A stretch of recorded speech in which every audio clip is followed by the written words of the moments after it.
Hey everybody, this is Robert Garcia here, a member of the Eric Stewart group of Long and Foster. I hope you're doing great. Thank you for coming to my YouTube channel. So, in this video, I'm going to explore whether or not the multiple offer wars are over.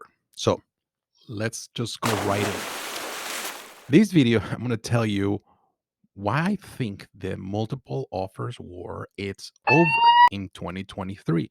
A lot of people probably will disagree with me, but I think there's going to be something here that I'll give you that make you think about it. Now, keep in mind, I cannot make this as a general statement for the whole country. There will be still some pockets where there is not enough supply, where you may see multiple offers, but not to the extent and the craziness that you have seen them in the previous years. So let's just go right now to take a look at what happened. So, what happened in the last few years?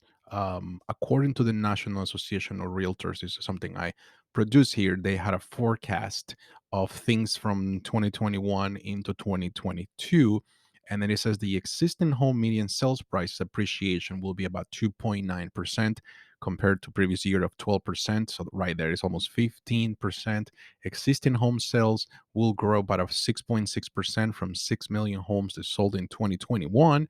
And of course, the inventory will only grow by around 0.3%, down 18% from the 2021 numbers. Now, keep in mind that average mortgage back in 2022 was about 3.3, and they were expecting to go about 3.6. Average in 21 was 3.0 to 3.2%.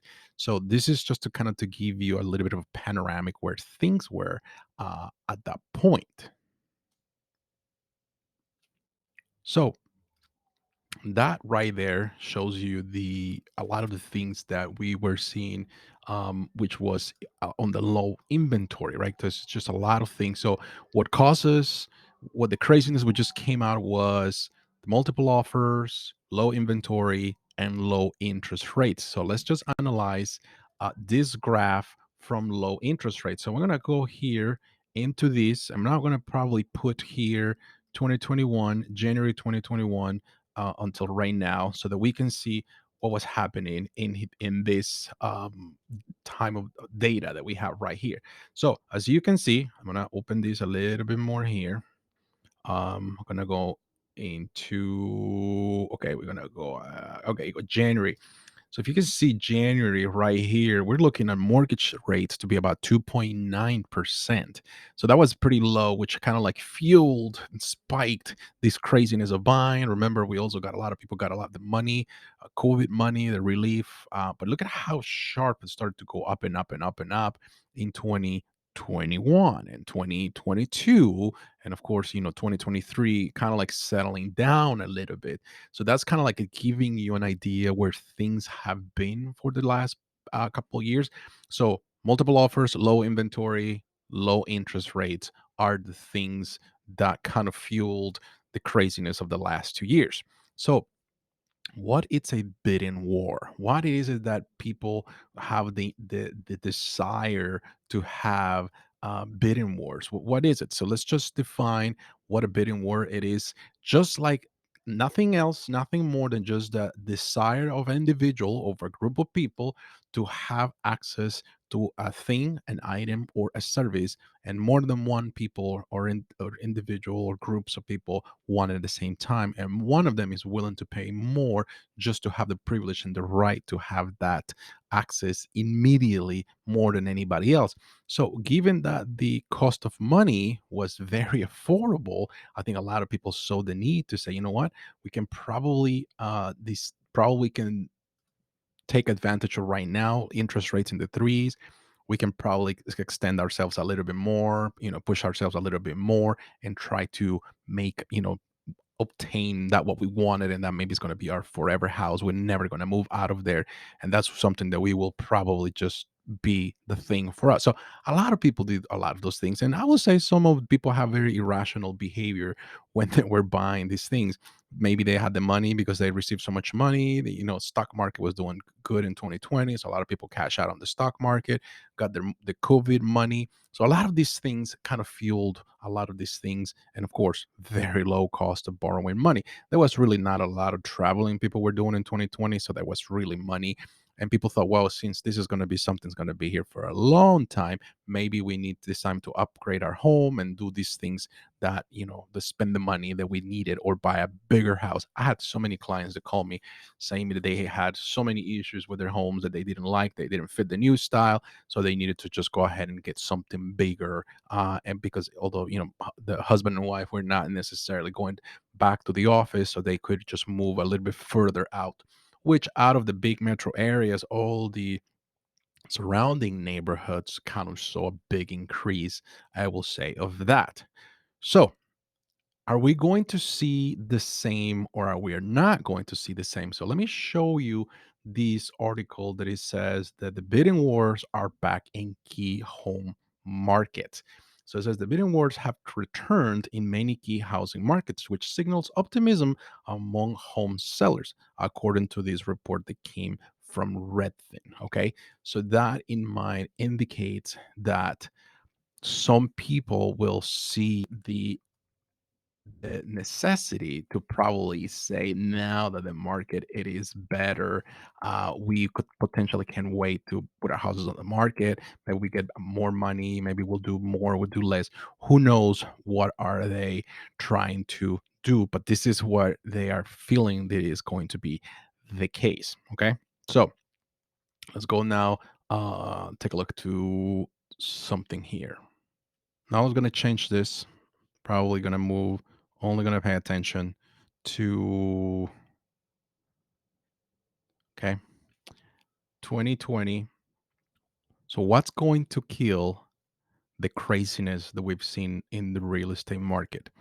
Number one thing that the Federal Reserve, the only tool they have is to ease the purchase of debt, secure debt. That's what they've been doing, and to increase the interest rate so that people feel that things are going to make it more difficult to sell a house. So, interest rates, we have hit a new normal, and the new normal it is now a 6%, and an environment where 6% will always stay like there.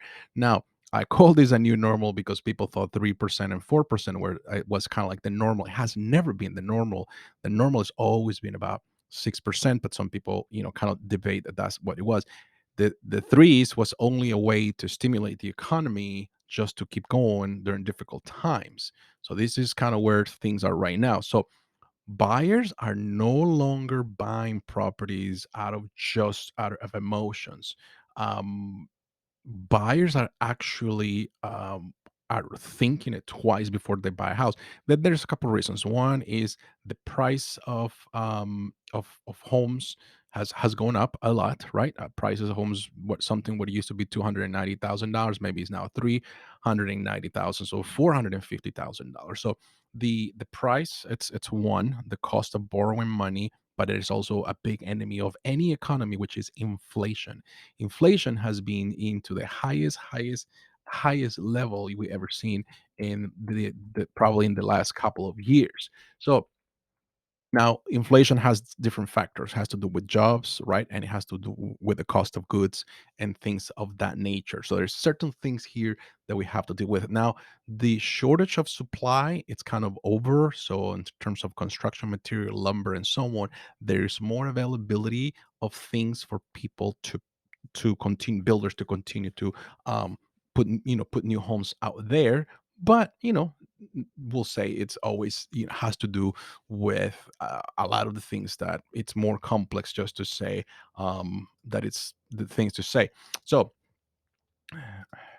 this is just another says mortgage applications slow their pace, but rates should help soon. So this is something that just came February 1st. Mortgage activity slowed significantly last week, pulling the Mortgage Bankers Associations or MBAS website market composite lower than the 3 weeks of gain. The index, a measure of loan applications volume, decreased 9.0% on a seasonal adjusted basis. So this is kind of like the decrease how things when kind of like the man has gone down. So let's take a look at a little bit of housing data. Okay, we'll take a look at building permits. That's very important to know what the builders how they're feeling about new construction, and definitely this is gives you a little bit of data of how builders are feeling. Okay, let's see if we can change this. Um, I guess it only goes until these points. Okay, so really we don't have a lot of data to see when it comes to that. We'll put here homes under construction. Okay, let's take a look at homes under construction for last year. So this is kind of what gives you what has been the homes under construction comparison for the last couple of years, where people are seeing themselves, where they came, if builders are actually going to continue to help with the supply issue that we have seen that are not, working out. So we're gonna jump here to Redfin. It says leading indicators of home buying activity. For the week ending of February 2nd, 30-year mortgage rates ticked down to 0.9%, almost 6.0, hitting their lowest levels since September. The daily average was 5.9 on February 2nd. Okay, that's good. Mortgage purchase applications during the week ending of January 27th declined 10% from a week earlier, but they were up 15% from their early November season. Oh, this is the seasonally adjusted. Purchase applications were down 41% from a year earlier. 41%. That's more than one third of buyers. They're no longer in the market. The seasonally adjusted Redfin Home Buyers Demand Index, it's a measure the requests for home tours and other home buying services from Redfin agents hit the highest level since September during the 4 weeks ending January 29. It was up from 5% from the month earlier, but down 25% from the year before. Google searches for homes for sale when were up about 44% compared to last November. Um, Housing takeaways of the 400 metro areas. Unless otherwise noted, the data in this report covers 4 week period ending January 29th. Um, the median home sales price was 346,000, up 0.8% year over year, so less than 1%. Median sales prices fell in 19 of the 50 most populous US metros, with the biggest drops in San Francisco, minus 7%, Oakland, California, minus 7.5, Detroit, minus 5.7, Austin, minus 4.6, Phoenix, minus 4.3%. Increased most in West Palm Beach, Florida, 12.6, Milwaukee, and Indianapolis, Fort Lauderdale, and Montgomery County, Pennsylvania. I'm in Montgomery County, Maryland. So the median asking price for newly listed homes was 372, up almost 3% year over year. The monthly mortgage payment on the median asking price home was 2343, almost 2350 at a 6.09 interest rate on the weekly average. So I'm going to put a nice info here on this one so you all can take a look. Um, Medium home prices, you can see them right here, how they have been affected. You can see this trend going up and up and up and up, and now starting to come down, down, down, down. This compares, of course, this is 2022, 2023. It's in a downshift. And of course, you see some other years before. Medium asking price only 2.9% year over year on these 2 years, but definitely look at a huge gap in between 2021 and 2022. So that definitely tells you a lot what is happening here. Home buyer mortgage payment, 27% over year. So this just gives you pending sales. Look at the pending sales. Interesting how the pending sales. It definitely goes on up, rising, but then it's a big drop of them, and definitely 2022, which is the red one. Look at how like this sharp drop, which is stays within days, but this is COVID 2020. This right grade area here is with COVID times. New listings of homes minus 17% year over year. So definitely we're struggling with inventory right now. So there's a lot of data here. But my take is that the bidding wars are going to be over. Buyers are no longer emotional. The cost of borrowing money is very high. Yes, the inventory is not as high as everybody wanted it, but it's also is not as low as some people predicted. So I think we probably will see in some key areas maybe two or three offers, but I guarantee you like at least 75% of real estate transactions that take place in 2023 are probably only going to see one offer or two offers, and they're not going to have these crazy escalation clauses that will drive the prices of homes high. As a matter of fact, Goldman Sachs predicted that there is going to be a big decline in certain market areas. I think San Francisco, Arizona, in Phoenix, San Francisco. There were some of the places where they were saying that San Diego, there's going to have huge decreases up close to 0.25%. I mean, 25, I'm sorry, 25%. So that's crazy. That is really crazy. Let me see if I can put the home prices forecast for 2023, and I will end right here with this. Yes, this is the one that it says that. Hold on one second, we'll put another one here. um Okay, so this is the one that it says, this is where the different areas that Goldman Sachs has probably said they're going to see some kind of adjustment. Austin was the other one.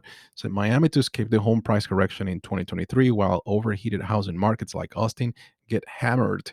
That's what he says about Goldman Sachs. So this is something definitely to keep an eye on as we go, and I will continue to produce more content around these things. So that's it. Thank you very much, everybody, for coming today. Remember, if you're thinking about moving to the state of Maryland or Washington, D.C., right below here, you're going to see the two guides. You can download the guides for free. I highly recommend you download the guides. It gives you a nice overview of what's happening in the area, what you can expect from the weather, the transportation, the jobs, the health, network, you name it, everything it is. Highly recommend thinking about making a move here. If you need to make schedule a consultation with me, there is also a link there. You can book me to have a consultation, just a casual conversation about you considering a move to these areas. Thank you, everybody. Oh, don't forget to subscribe. Thank you, everybody. Have a great day. Bye bye.